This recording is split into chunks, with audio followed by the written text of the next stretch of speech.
Awesome. Thank you so much, Sydney, and thank you for hosting this. And really proud to be a partner with such a great organization as yourselves in service to school and to chat with you all today. I'll mention this, I'm sure, several times that want to continue this conversation beyond the time we have today. Some of you have maybe already talked to before. You are more than welcome to kind of stay in touch with me going forward. And I'll give you some resources for that as well. You can see I have my email address in my name here as well, and I'll provide those resources too as we go forward. But let me go forward and give you some basic information about Princeton and the university, what really defines us, as well as the admission process, which I'll try to get in there as well. Excuse me, and take questions as well. On the cover slide, I do have a QR code for our mailing list. If you want to sign up, basically connected to the session or get more information from us, if you're not already on that, please go ahead and feel free to do so. And I will come back to that and show it on future slides as well if you don't catch it right now. So, but again, really want to try to cover the things that define Princeton and make us unique as an institution and as a process too. So want to cover those and first of all, highlight where we are located. I think sometimes not as well known as the name of Princeton as where we're located, but it's easy to remember. We're in Princeton Township, New Jersey, a small suburban residential town right in the center of the state. Sits right in between New York City and Philadelphia. So you have a pretty good balance of being a small, quiet, safe suburban town, very family-friendly town, but great access to major areas that are easily accessible by about an hour. There's a train that comes on campus. You can get up to wherever you need to go. Here's an overhead shot of the combination, the connection between our local town of Princeton and the campus. Those are the main gates of campus that you see on the left here. And this is our community university event when they shut down some of the local streets to have the vendors and the university organizations kind of gelling together to bring together both the university community and the township community. So a really good overhead shot of both the town and what that process looks like. We are a relatively small town and a relatively small campus, well, one that is growing and expanding. Relatively small in the sense that, even with 200 plus buildings, 600 acres, it's a very walkable campus. So students are usually able to walk wherever they need to go from wherever they live, wherever their classes are, wherever their activities may happen to be. Students don't usually have cars on campus. They don't drive back and forth to campus and whatnot. We do make an exception for veterans and transfer students. So if you're coming as an older student, you are the only kind of student that is allowed to have a car on campus or wherever else you need to go. But for your day-to-day, you don't usually need it. There are, like I said, if you're not willing to walk everywhere, there are shuttle buses, there are bikes, people have bikes and electric scooters or whatever, but it is as a campus that is continuing to grow and expand, but still maintain a very small human scale size. It's really to highlight things that are distinctive about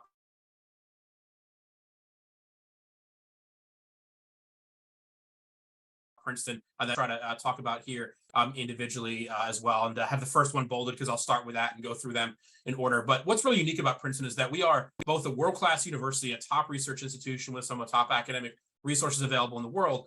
But unlike many of those institutions, we are primarily an undergraduate institution. We have almost twice as many undergraduate students, about 5,500 undergrad students, as graduate students on campus. So that means you have what feels like a very small human scale liberal arts college that you might have heard from like Williams or Amherst or other partners here as well. But unlike them, we have these large academic resources, these graduate programs that mean the close interactions and individualized attention you have in our close-knit community. Those are leaders in their relative fields. And with a 5-to-1 student faculty ratio, that's among the smallest that you will tend to see on any campus. But again, the individualized support you get academically, but also non-academically, allows us to really have a lopsided ratio of those resources to our students, including in terms of, like I said, creating this close-knit community, guarantee housing for all students, and guaranteeing financial resources that really at an unparalleled level in terms of the need-based grants we have that can replace the use of benefits, which I'll talk about in a minute. But again, to give a few examples here, you will, like I said, learn with leaders, faculty members at the top of their field. This is David McMillan, who recently won the Nobel Prize in chemistry. And again, these are faculty members that are not just at Princeton doing their research, but are teaching students, guiding students in the classroom, and also in their own research. So you will learn from, again, top resources, but as a small, close-knit community, you'll get individualized attention from them, but also with the diverse perspectives of an incredibly diverse campus where you'll learn from your peers as well. Students from all 50 states, students from over 100 countries internationally, representing all socioeconomic backgrounds, traditional backgrounds, non-traditional backgrounds as well. I'll talk more about those student communities as well in a moment, but this is a great opportunity again to get access to resources in a close-knit setting from top academics as well as top students and peers in your setting. When it comes to the actual academic program, we are a combined liberal arts and STEM program where you have great opportunities, not just for coursework across liberal arts areas, but also in-depth research. So you combine academic breadth where you can get involved in a range of academic areas that span the liberal arts, which is essentially the humanities, the social sciences, the arts, but also the natural sciences, and also top math and engineering programs as well, where you get to kind of create your own interdisciplinary course of study across your coursework to cover, again, like different levels of breadth and depth and so forth. But great opportunities for research as well. We're not just a world-class research university for our faculty or for our graduate students, but we guarantee this opportunity for every single student. Independent research at the undergraduate level is available at a lot of similar colleges, but very few, if any, guarantee that opportunity for every single student, regardless of what you may be majoring in. So it is a very collaborative environment. Like I said, you are collaborating with your peers, learning in the classroom, but also in your research with your peers, as well as the academic faculty and the academic resources here on campus. And that will culminate in, like I said, a required research opportunity through the senior thesis. Pictured here is a student with her bound senior thesis, a tradition of students graduating. I can take a picture of that culminating experience that they will do in their department. And again, this is for any single student, whether you are in the humanities or classics or languages or social sciences, politics, economics, history, natural sciences, engineering. Every single student will put together an independent research project that is their own original creation. And the third part to talk about is the way as specific initiatives we created within our transfer program, overlapping with our increase of U.S. military veteran service member enrollment. In 2016, 2017, we created a new program as not the exclusive, but a major pathway for non-traditional and veteran students as well. And that was at a small scale, about 10 to 15 students enrolling per year, starting in 2018. And then in 2022, a couple of years ago, we announced the landmark expansion of that program to specifically increase the enrollment of transfer students and particularly veteran students and non-traditional students. So they have great amounts of support, again, with that individualized attention through their student networks. The Princeton Student Veterans, or PSV group here, is represented in its earlier stages here with obviously the current students on campus and the current leadership on campus, but also with a very in-depth alumni network as well. Some are very well-known names. Obviously, Mark Millia is one of the best-known names in terms of our alumni community related to our veterans, but also Norman Augustine pictured here with some of our undergraduate veterans who created a very specific scholarship for student veterans at elite institutions as well. So you are joining a larger community, a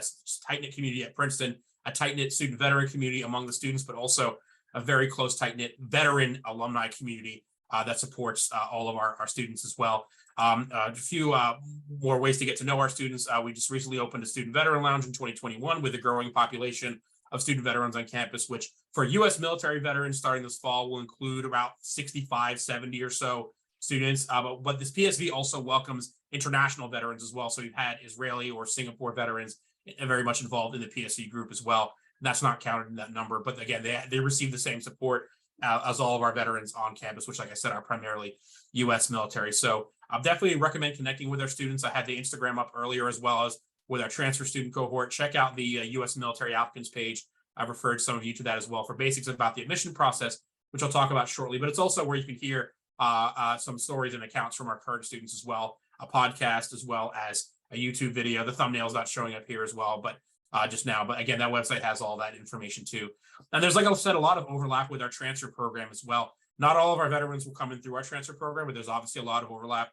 The chair and president of our Princeton Transfer Association, or PTA, is a Marine Corps veteran. A lot of those pictured here talk about their experiences transferring in terms of credits to join our student body as well as veterans and transfers. But also, again, some of our transfers are not veterans, and many of our veterans do not come through the transfer process, which I'll talk about in a moment. But in addition to getting to know them through the transfer organizations, the veteran organizations, they are strongly supported by the Emma Bloomberg Center for Access and Opportunity, and specifically Dr. Keith Shaw, who manages the branch of that overseeing transfer and veteran students. Emma Bloomberg, or EBC, is basically our hub on campus to support any students from underrepresented backgrounds, whether they be first-generation students, students of color, low-income students, but also underrepresented military students, non-traditional students as well, and also the any intersectionality students have with those identities. So they are managed specifically for transfers and veterans by Dr. Shaw, who started as a team of one when we started building the program of, like I said, 10 to 15 students, but now he has an entire team working below him and with him to evaluate transfer credit, but also a veteran coordinator starting this fall as well, in addition to all these peer mentoring opportunities that help to support the transition for students academically, obviously, but also non-academically in terms of your housing, in terms of what other support you need. Like I said, bringing a car to campus or having housing that's relevant for yourself as an older student, or maybe if you're bringing family to campus, spouse or dependents or pets or whatever, he'll work with you to make sure that you have everything you need within our guaranteed opportunities that we provide.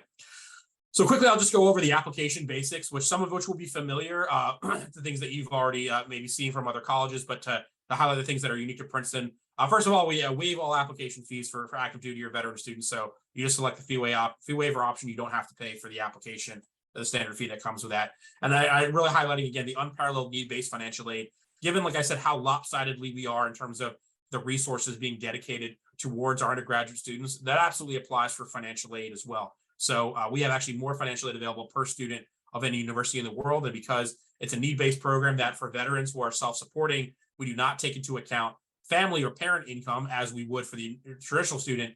They are effectively qualifying for full financial aid grants, which can and do replace any benefits, GI Bill, yellow ribbon, or whatever. We are a yellow ribbon school, but almost none of our veterans, I don't think any of our veterans use yellow ribbon or other benefits because the grant will pretty much cover them entirely.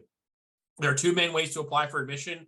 There's the first year application or the transfer application. I talked a little bit about the transfer pool. There is no separate third option. Some schools have a veteran application or a veteran program or whatever. Our veteran program is mostly folded into our transfer program because that is essentially a major population it was built for. But that is partly dependent on how much credit you have. Do you want to transfer that credit? And if the answer is no, some students from a veteran background or any non-traditional background may find themselves a better fit for our first year application process. And if you don't know where to start, that's what I'm here for today, tomorrow, going forward. Here's my contact information. This QR code will take you directly to my calendar where we can set up a one-on-one call by phone or by Zoom and really hash out what have you done to date, what's your plan between now and when you apply, and what's your goal at the next opportunity. So I wanted to make sure I had all that information there, as well as, again, our Instagram pages here that connect with our student organizations, our office, as well as our great partnerships, not only with Service to School, but also Warrior Scholar and the Leadership Scholar program as well. So I'm here for you to talk, going forward and help you figure everything out after this. But some basic things just to keep in mind about our process, and these things should sound familiar to you. Academic preparation is absolutely important, but it's not just about a transcript or a GPA. We're looking at three main things holistically, qualitatively, if you will, beyond the quantitative pieces about, first of all, how will students contribute to the academic community? Not just what classes are you going to take, how are your grades going to be, or whatever, but how are you going to engage with the classroom in the academic areas that you want to study? So these are things you're going to write about on the application essay. How will you participate in the greater Princeton experience? Are you interested in getting involved in one of those student organizations or some of the other traditional based organizations in the arts or in athletics? Again, we are a close-knit community where students are involved and get to know each other. That's why we want to know, will you make a good classmate? Are you interested in engaging with your peers and not only sharing your goals and your perspectives and your gifts, but also engaging with and understanding and learning from the perspectives and goals of students who have maybe very different backgrounds, very different interests than yourself as well. So just to quickly go over the timeline, this should not be new information to you, given that it's very similar to other colleges. For the first year pool, there are two main deadlines: the November 1 deadline for early or the January 1st deadline for regular. November 1 goes through mid-December in terms of decisions, and then you have until May to decide, because our early program is an early action program, meaning it's not binding. So if you decide it's your top choice, it is a single choice program, so it would be your one early school. But if you are admitted, you still have the option early of considering other options. Regular decisions where most students find themselves in, January 1st deadline, and that will go through March with a May response date. And quickly with the transfer program, that if you're looking to look for a little bit more time and transferring those credits, taking a few more classes, the application is a little bit more staggered. So the application will be available probably early fall, usually mid-October is when we shoot for, as opposed to in August, that when the application comes live for the first year pool. And the deadline is usually early March, around March 1st, that goes into mid-May. So you have a little bit more time there as well. But the application components between the two are very similar. There are kind of two main pieces here: the part that you submit through the application, the platforms such as the Common Application, which is the tool that you can use to apply to several colleges and send basic information. And then the Princeton Supplement, basically the questions that we ask that dig a little bit deeper about your trajectory, your goals, and how you'll fit into those three components I mentioned earlier, right? Your interest in engaging with the academic experience and the experience beyond Princeton as well. So if you are using a platform like the Common App that we use, and you select Princeton as one of your schools, it will generate those Princeton supplement questions automatically that really help us understand the intersection of your goals at the next level and what Princeton can offer you. The graded written paper is something that's somewhat unique to us compared to other colleges you might be considering. We require this because writing is an extremely important part of our curriculum, not just because of the liberal arts classes all students have to take in the humanities and social sciences, but again, like I said, unlike other institutions, research is required here and it is guaranteed. So one way or another, they're going to have to write a long research paper, and we want to make sure students are at a high level in terms of their writing ability. So a graded paper from a recent class, a recent workshop, such as Warrior Scholar or whatever, or if you don't have anything, you want to write an essay of your choice, I can certainly help you out and talk to you about what options are available there as well. In addition to that, we will ask for your past transcripts going back to high school and all college transcripts, even if you're not applying as a transfer student, but you have some college credits and some college transcripts. That is certainly valued in the admission office and the admission process, even if it's not going to be transferred, because again, that speaks to your academic preparation. If you've had an up and down trajectory, which is, trust me, is very common among students. Some of you maybe have always been good students since high school, but some of you maybe didn't find that stride until much later. Don't think that sending transcripts with lower grades earlier on is going to necessarily have a negative impact. We're really focused on the trajectory and also, most importantly, what you've done most recently. And those stronger, more recent grades can absolutely replace suboptimal performance prior to that. That's all we ask for academically, though. We're not asking for any testing in terms of SAT or ACT for fall 24 or 25 applications. If you've already taken a test and you want to send it to us, we are test optional, meaning you can send it to us and we'll consider it. But again, the majority of our review goes on your, like I said, your transcripts. We do also ask for, as far as the qualitative part, 2 academic recommendations, ideally from 2 recent courses or workshops you may have done that taught you in an academic setting. And if you don't have that available, give us whatever the next best thing may be. Someone who taught you in a military training course or someone who can speak to your intellectual potential. Non-academic recommendations for professional recommendations are not required, but certainly encouraged for, again, students who have more longevity than the average high school student does in terms of your service, in terms of someone who can maybe speak to your professional and personal work ethic and integrity and experiences more than someone who knew you for a 1 semester class or whatever. So you can submit these all through the application platforms. You can have them sent to us directly.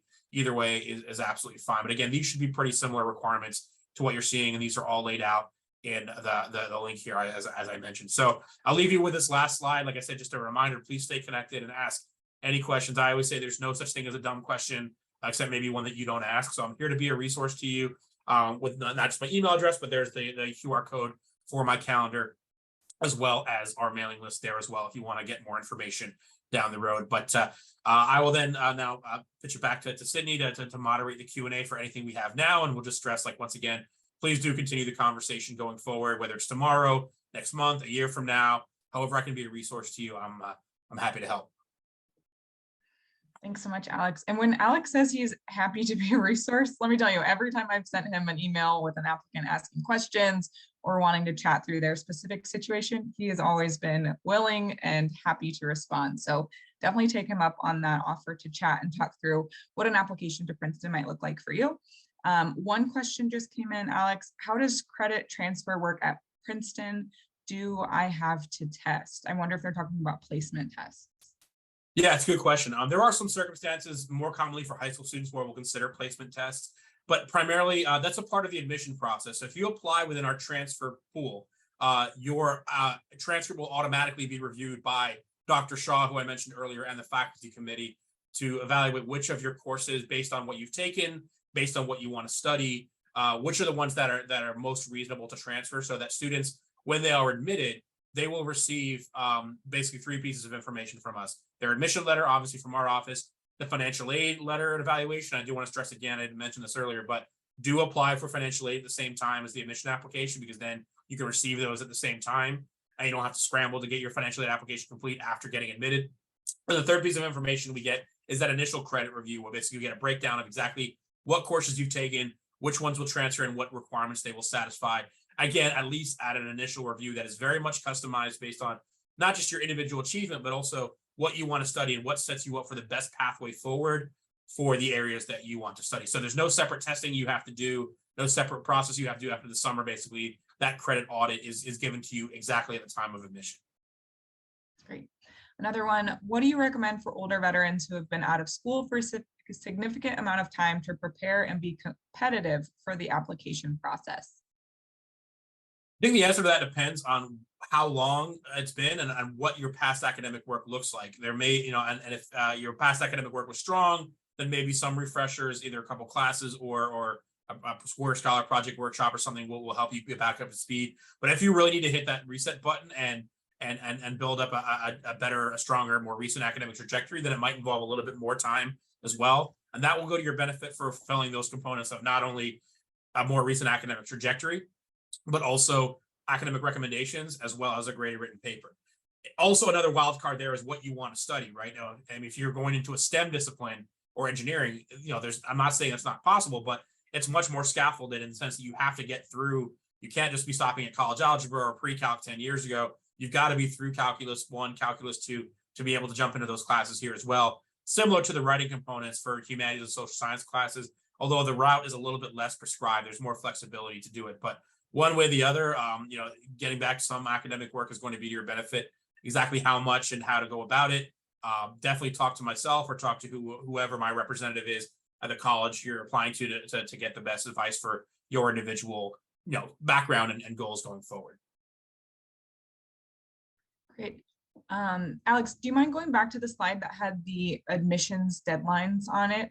Someone chatted through the Q&A asking about deadlines for transfer. So just wanted to make sure that we had that up on the screen, that Princeton only does fall transfer. Yeah, that's a good point. So a lot of colleges for first year or for transfers will do spring admission and fall enrollment.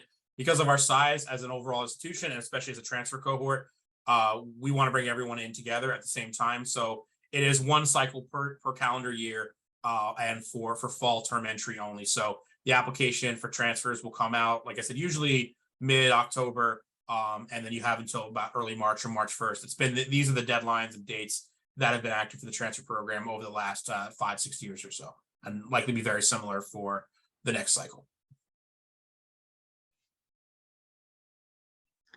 Any other questions that you all have for Alex?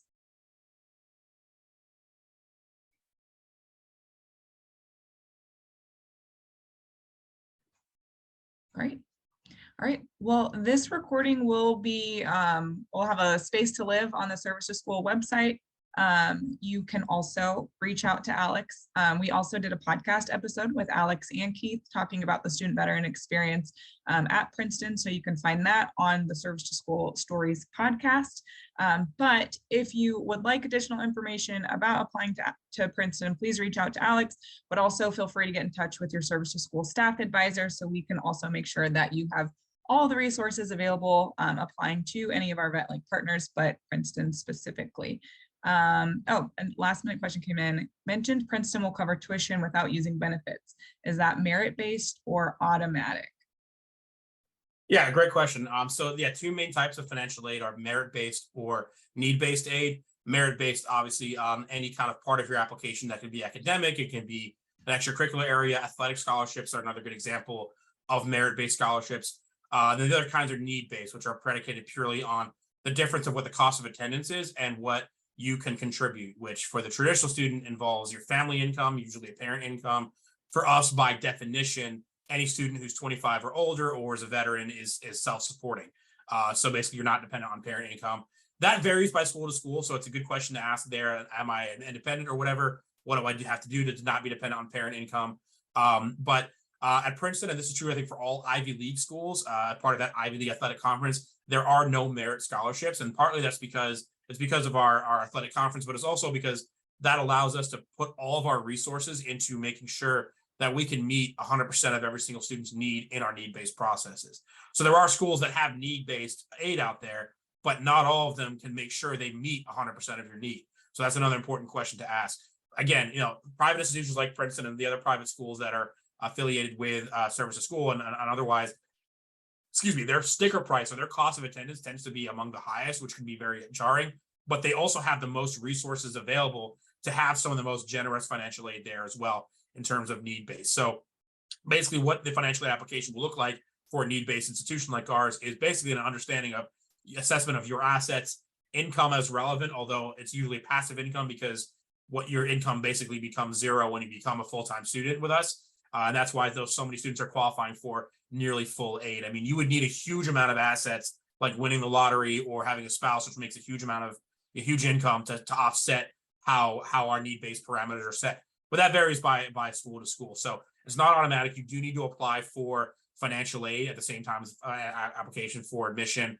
Our financial aid application is actually a little bit, I'd say, more straightforward. A lot of colleges use the College Board CSS profile, which comes with a fee. You have to get a fee waiver for that. Our financial aid application is entirely free. And not only that, unlike the College Board program, which is primarily designed for high school students, it doesn't ask you about parent info or whatever if you're not, if you're self-supporting, because again, it's irrelevant for as far as your financial aid tends to go. But again, need-based versus merit-based is a good question to ask. And also asking about loans too. Some financial aid programs will come with loans, and some of them will come with grants, which is basically a gift that you don't have to pay back. Our entire financial aid has been entirely grant-based for over 20 years.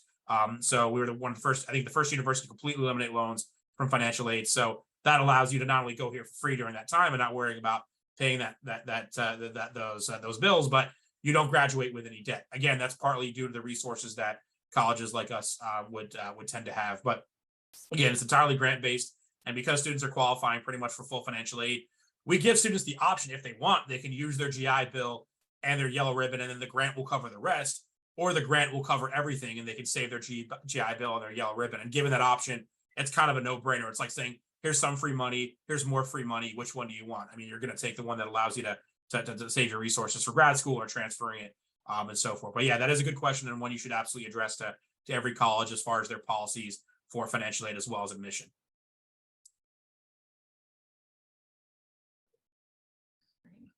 Thanks. We also host typically a how to maximize your GI Bill webinar. Usually that will take place later in the fall, talking about kind of some of the same things Alex mentioned, how to either approach institutions, ask them about their financial aid process, what their packages typically look like, understanding the difference between loans and grants, but also ways to potentially use that GI Bill for graduate work. Is the financial aid offer from Princeton given prior to having to accept the admissions offer? Another excellent question. Yes, and every college should do that. No college should require you to commit without knowing what it's going to cost. And that's why we urge you, fill in your application as the deadlines I had earlier show, the financial aid application deadlines. Those deadlines are in place, not meaning that if you miss the deadline, you're not going to get any financial aid, but that's our best guarantee that if you make those deadlines and have things complete, that we can simultaneously give you your financial aid award and give you exactly all the information you need on what it's going to cost to attend at the same time that you're admitted. We do have students every year who apply for admission. They don't think they're going to get in, so they do the financial aid application, and then they do get in, and then they basically, got to fill out their application program, the financial aid application before, committing. And we obviously won't make them commit. We'll extend the deadline if we have to. So we make sure they have that financial aid information, but it's kind of like a scramble because they have to get us the material. We have to kind of expedite the processing and make sure it kind of condenses things as well. So yes, absolutely apply for financial aid at the same time. And you should absolutely have that information before your response deadline. Great. Any other questions?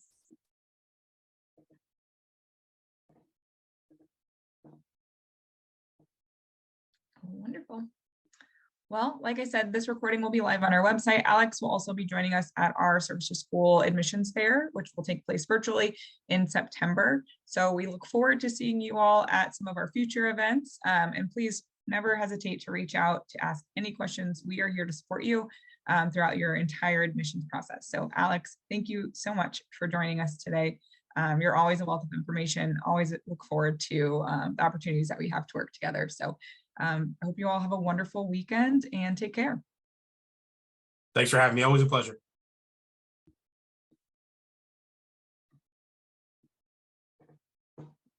Cool. Let me just make sure I got all of that. Cool. All right. So I will send this recording to Amanda. She'll put it on our new VetLink website.